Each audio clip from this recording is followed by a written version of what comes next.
બનાસકાંઠાના સુઈગામ તાલુકાના ભરડવા ગામના તળાવમાં અચાનક અસંખ્ય માછલીઓના મોત નિપજતા સમગ્ર પંથકમાં હાહાકાર મચી ગયો છે, જેના કારણે ફેલાતી અસહ્ય દુર્ગંધથી સ્થાનિક રહીશોમાં રોગચાળો ફાટી નીકળવાનો ફફડાટ જોવા મળી રહ્યો છે।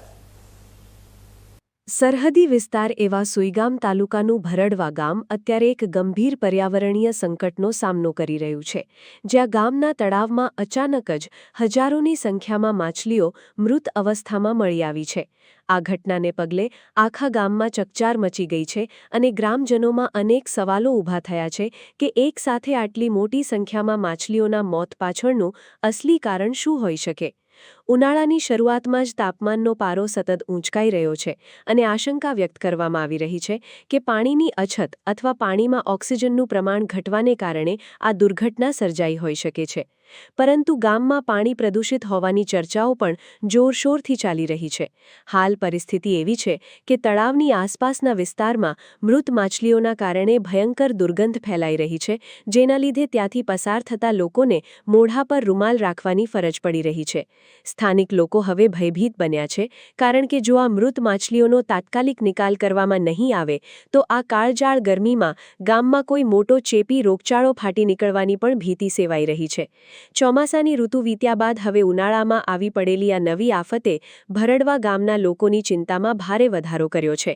ગ્રામજનો હવે વહીવટી તંત્ર સામે આક્રોશ વ્યક્ત કરી રહ્યા છે અને તેમની એક જ માંગ છે કે મત્સ્ય ઉદ્યોગ વિભાગ અને આરોગ્ય વિભાગના અધિકારીઓ તાત્કાલિક ઘટના સ્થળે દોડી આવે અને આ મૃત માછલીઓનો વૈજ્ઞાનિક ઢબે નિકાલ કરે અને ગામને ગંદકી તથા સંભવિત રોગચાળાથી બચાવવામાં આવે। સાથે જ આ માછલીઓના મોત પાછળનું સાચું કારણ શું છે તેની નિષ્પક્ષ તપાસ પણ કરવામાં આવે, જેથી ભવિષ્યમાં આવી દુર્ઘટનાઓ અટકાવી શકાય। અત્યારે તો સમગ્ર ભરડવા ગામમાં આ ગંભીર જળ સંકટ અને જીવસૃષ્ટિના વિનાશને લઈને ચિંતાનું મોજું ભરી વળ્યું છે।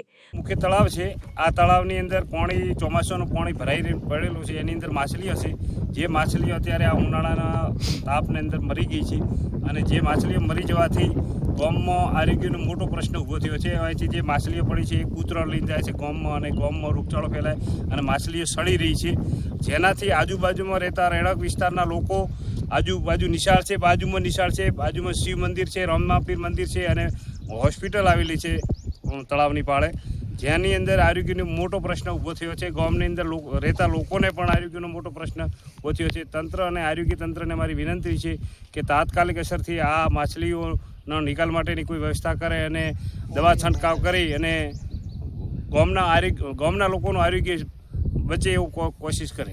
હવે જોવાનું એ રહે છે કે આરોગ્ય વિભાગ અને જવાબદાર તંત્ર કેટલી ઝડપે જાગે છે અને આ અસંખ્ય મૃત માછલીઓના નિકાલ માટે શું નક્કર પગલાં લેવામાં આવે છે।